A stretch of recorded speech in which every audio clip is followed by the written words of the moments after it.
Ramona Bakshi, UNICEF India Country Office, adapting through lifelong learning in a fast-changing world. Welcome, Ramona Bakshi. Thank you, ma'am.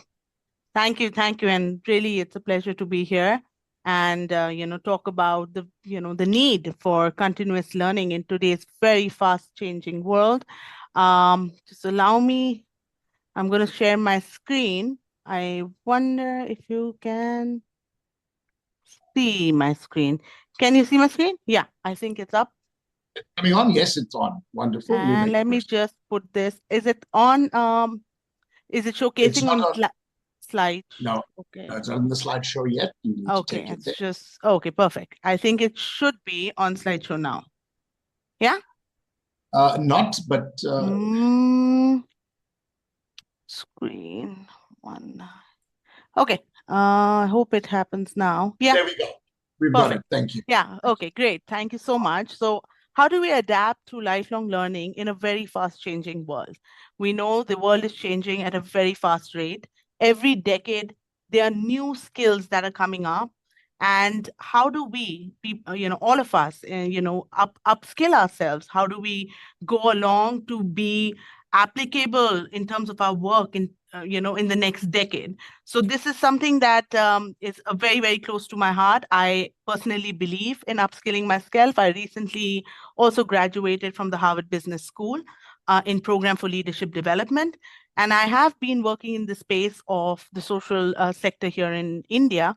And I felt, that while I am working in the social sector space, what is something I need to upskill myself with?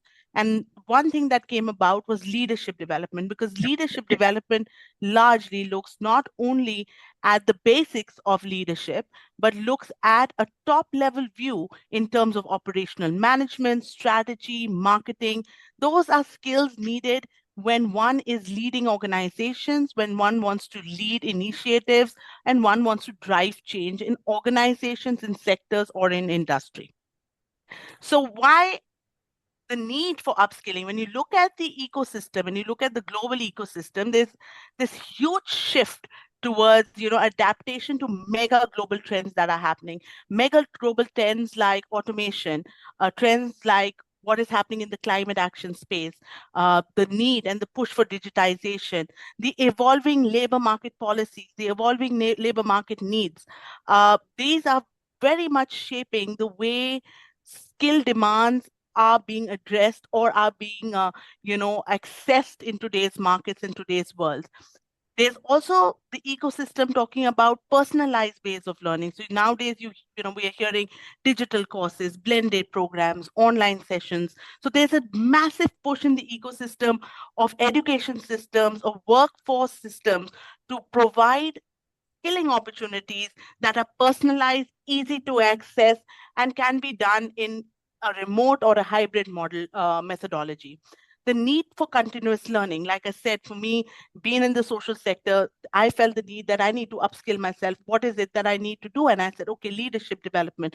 Like that, there's a continuous push, and there's an ecosystem. When you talk to industry experts, you talk to people in academia, there's a continuous need for upskilling people in their current career trajectories as well. And this is largely to keep in pace with the decade wise change that the industry or the ecosystem is demanding from a global market perspective.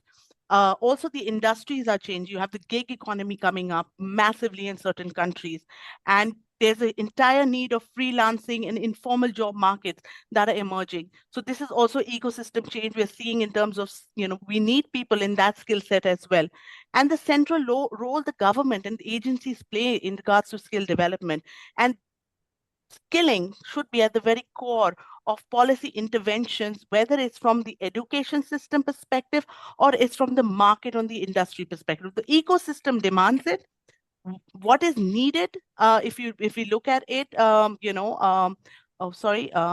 what is needed for us to succeed, for us as individuals, as professionals to succeed, is where is our understanding of higher order skills? What is our ability to understand ideas? How do we adapt to environments that are changing? What is our learning experience? If we are studying in, a particular country, can I bring that best practice down to my country as well?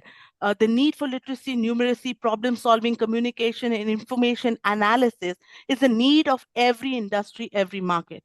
Uh, what's your socioeconomic skill set as well? How do you manage relationships, emotions, attitudes? How are you in terms of interpersonal skills, teamwork, self-control? A lot of organizations are pushing, upskilling in these trajectories as well. And this is the need in the 21st century labor market across industries. Digital skills are becoming very important. Specialized skills, like whether it's leadership development, whether it's a specialized skill in a particular technology, or if it's looking at entrepreneurship, it's the business analytics sense of entrepreneurship, it's markets and partnerships within entrepreneurship. So very specialized skills are also taking domain presence in, when we are looking at what is happening decade-wise and what is happening in terms of the 21st century labor market. Life skills is something we are doing very strongly in India as well. This is something I myself look at it from looking at the framework of life skills in total, look at the community mindset, responsible digitization. These are skills we teach the citizens in terms of how they address and how they interact with government. What is our cultural understanding? What's our responsibility as citizens? How empathetic we are to certain changes in terms of policies, in terms of the need for a particular requirement. We do drive positive mindset, self-management, self-confidence, self-awareness, resilience, higher thinking order skills like creativity and innovation, critical thinking, problem solving are becoming, very much the need of the 21st century skill set altogether. And apart from that, interpersonal skills. These are life skills frameworks that I think every industry, every individual needs to look at, needs to know, and this will help them transition in terms of, the need of the market and in terms of their professional growth as well. Now, for India, India has definitely adopted a very, very unified skill development approach. We have transitioned to look at collaboration across different ministries. We have different schemes, different initiatives of the government that support upskilling, enhancing skill development at the core of placing individuals and youth towards an onward and upward trajectory in their professional and their learning trajectory. Also, we have adopted capacity building workshops. We have looked at engagements, global partnerships, cross-learning enablers that will push for more skill enhancement for individuals. We have a national framework that complements the education need and the industry need of individuals and young people in the country. We have a policy that gives leverage and credit of almost 40% dedicated to skill enhancement tools, skill enhancement curriculum, skill enhancement capacity building of teachers, etc. And collaboration, like I said, we look at the power of partnerships, power of partnership from a people, public to drive results to build on the skill development niche and need that is there in driving more engagement of youth and driving this entire narrative of adapting lifelong learning skills and initiatives that will drive positive outcome when we're looking at the ever evolving, fast changing ecosystem that we are in.